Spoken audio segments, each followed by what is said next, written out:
Bonjour à tous. Les prix des vélos sont-ils justifiés à l'heure actuelle?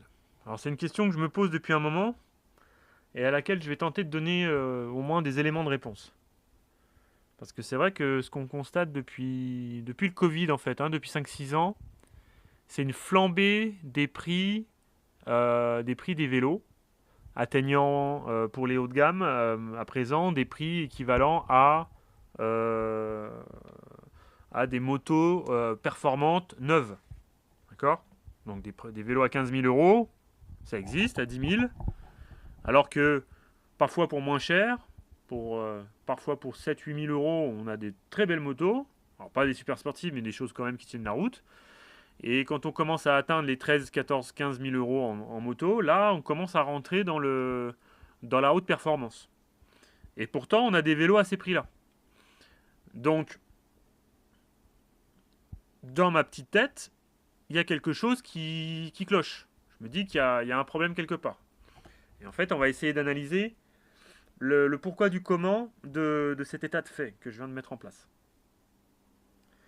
Alors, la première chose, c'est que on nous dit d'abord que les vélos valent ce prix parce que euh, il faut bien payer à un moment donné les recherches et développements, les fameuses, au sujet donc de l'amélioration, de l'évolution, on va dire, des vélos eux-mêmes, des matériaux utilisés, de la manière de traiter les matériaux, etc., etc.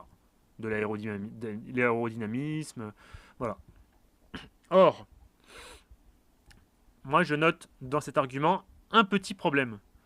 C'est que d'un côté on nous dit que effectivement le vélo permet, s'il est optimisé, d'aller plus vite à une même, on va dire, à un même niveau de puissance, d'accord. Ou il permet en tout cas d'économiser de l'énergie pour une même vitesse. Et pourtant, dans les faits, on remarque que effectivement, s'il y a des gains entre un vélo, on va dire, actuel et un vélo d'il y a 10 ans, eh ben, en fait, ces gains sont, on va dire, très faibles, de quelques dixièmes de pourcent parfois, peut-être 1%. Et d'ailleurs, aveu suprême, que personne ne voit, en fait, ces gains sont précisément appelés des gains marginaux.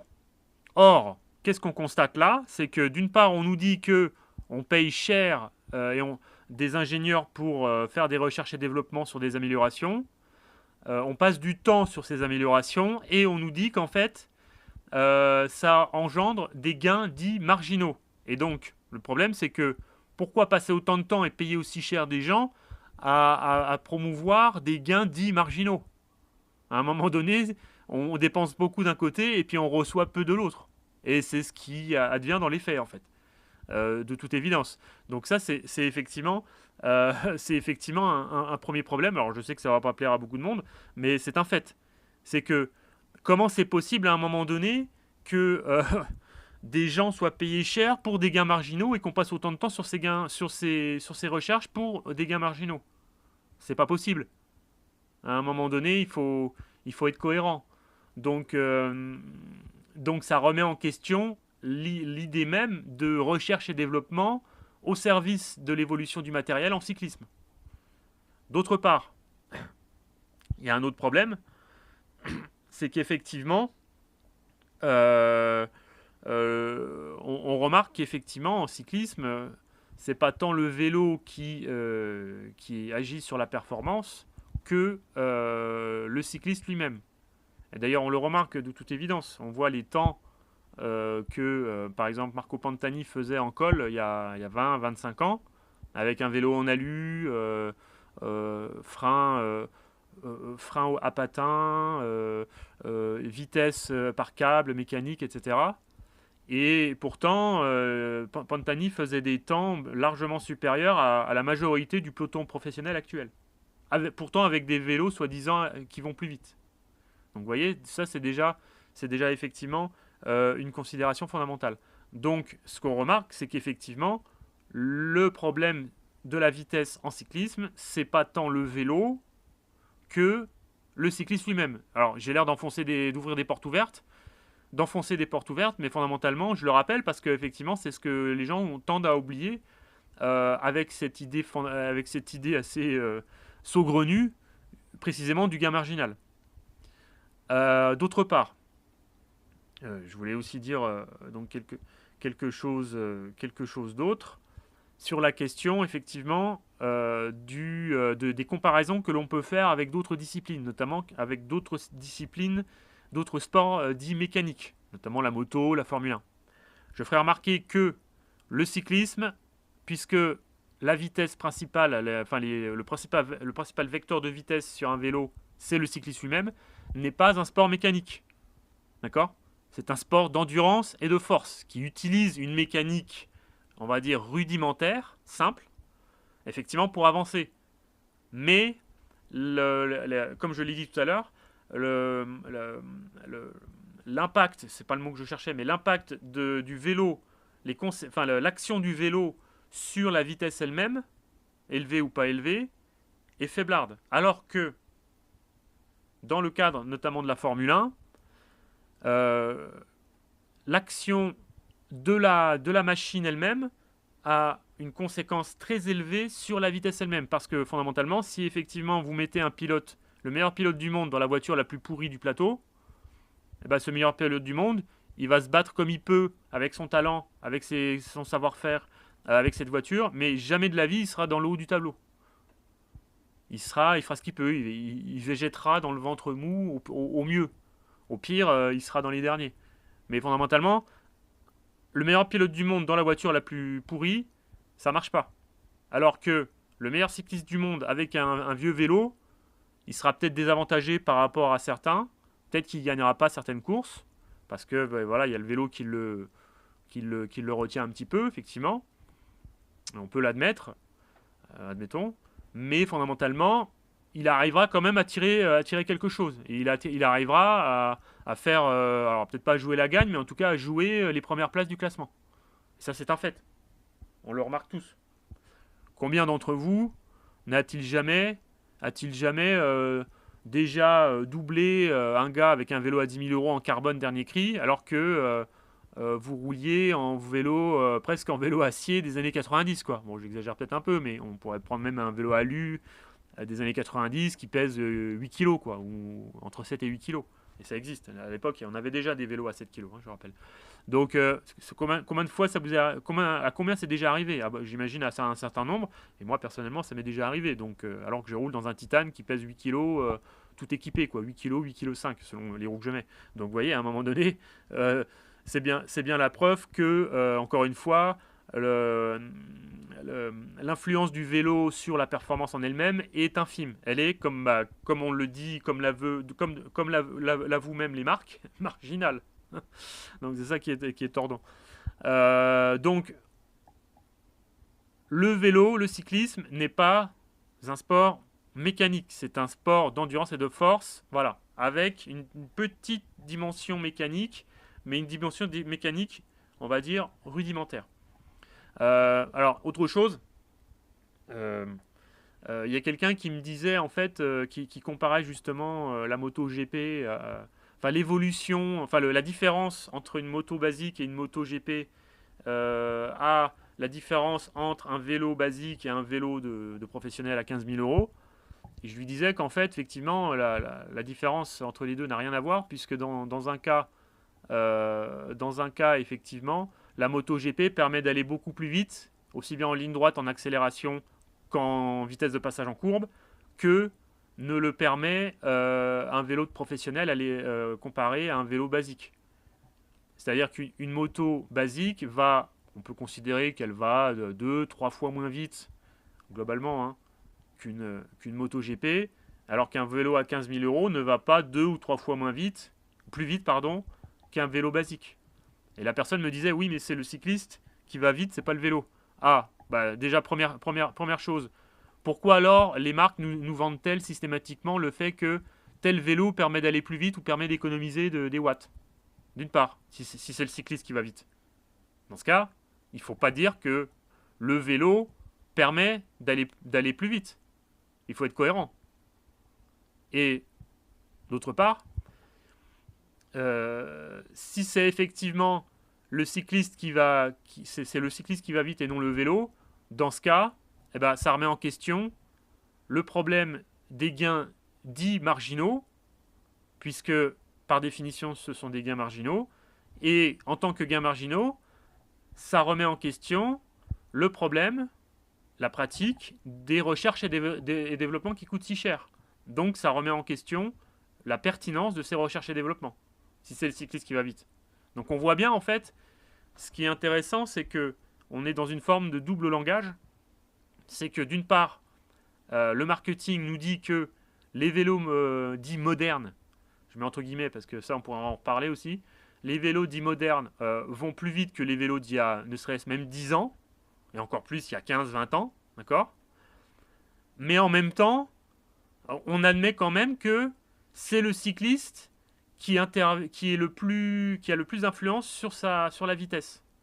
Donc à un moment donné, pourquoi à un moment donné on arrive à nous vendre et à justifier des vélos aussi chers?